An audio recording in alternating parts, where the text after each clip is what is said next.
राधा फिर भी ना हो गई नीरे आधा।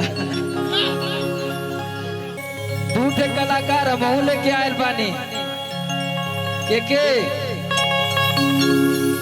हमारे दो लिटिल स्टार आजा बाबू, शुभम जयकर और खुशबू, खुशबू गाजीपुरी। आजा आजा आजा। ये छोटा सिलेंडर बड़ा धमाका है। ये लोगन के तो देखे नहीं हुआ, जनते हुआ लोगन ना तो कहे पड़ी कि एक बार ताली बज जाए कस के। वाह, इन लोग का भी परफॉर्मेंस होगा ना भैया। सब जाने आज मिल के नाचल गावल जाई, काहे कि आज अपने घरे में तिलक का समारोह, कहीं बाहरे हमने ना।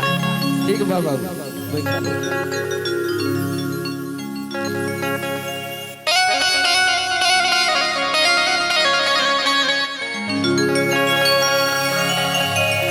और किले हंगर में छना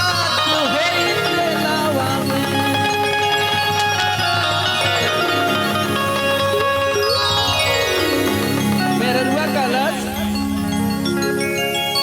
किले हंगर में छना होई तेलावा में।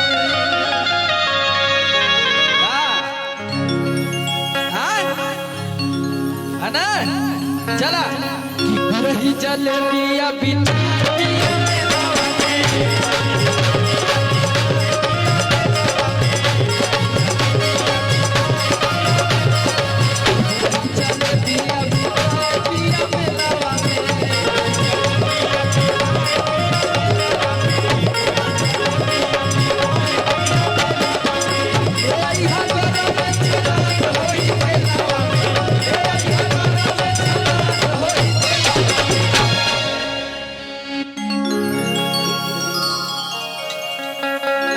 अच्छा हमारे साथ है नाचे वाले क्या है।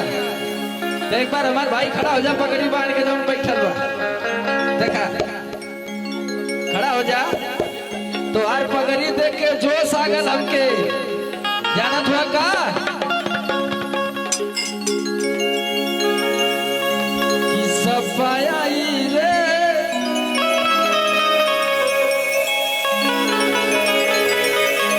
कि जनता उत्तर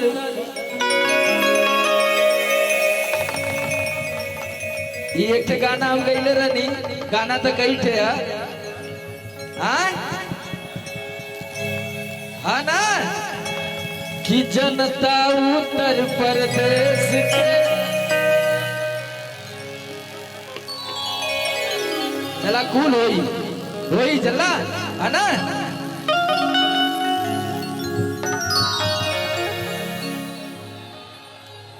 किले आगर में छना भैया की गुरही जलेबिया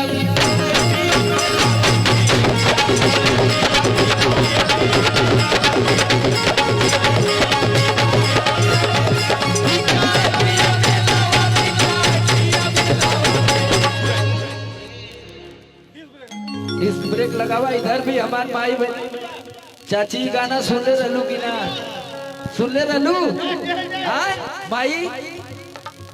अच्छा लगल लाल गाना तो ताली बजेबू लोग तब ना हमके लगी कि ना।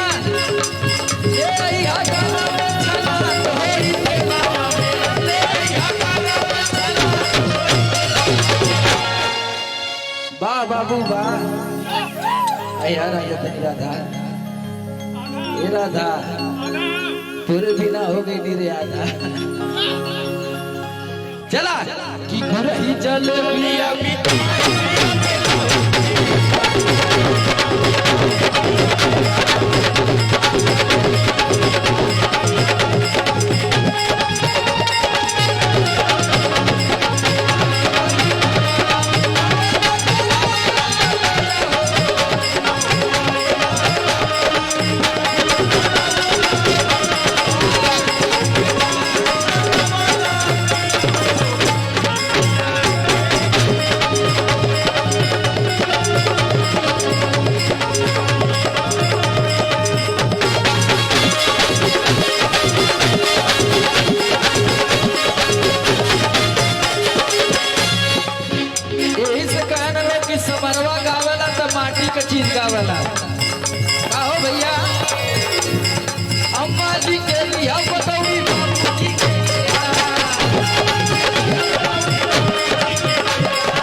कक्षा 8 में पढ़ेला, परेशान मत हो।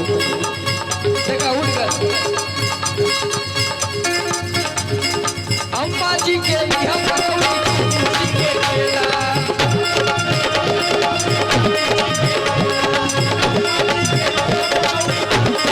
देवर जी के छेना पर फिर जी के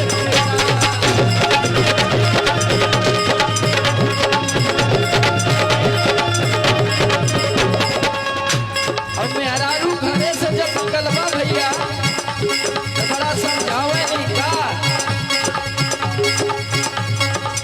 जे बाबा बचैले रही हमी अकेले लावा में जे बाबा बचैले रही हमी अकेले लावा में जे बाबा बचैले रही हमी अकेले तू आगे आओ तू आगे आवा तोरे कहीं तिलक हो जाए कि जे बाबा बचैले रही हम भिड़िया के हवा कि रही चले बिया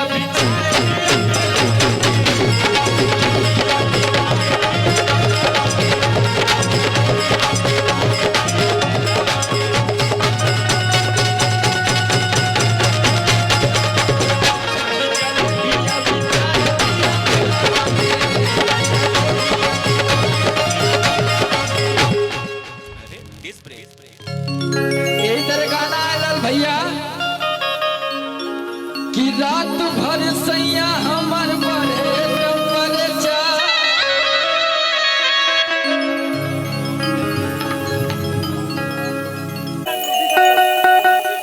कि रात भर सैया हमर बढ़े टेम्परेचर कि तू धरावेला धरे सर तू धरावेला धरे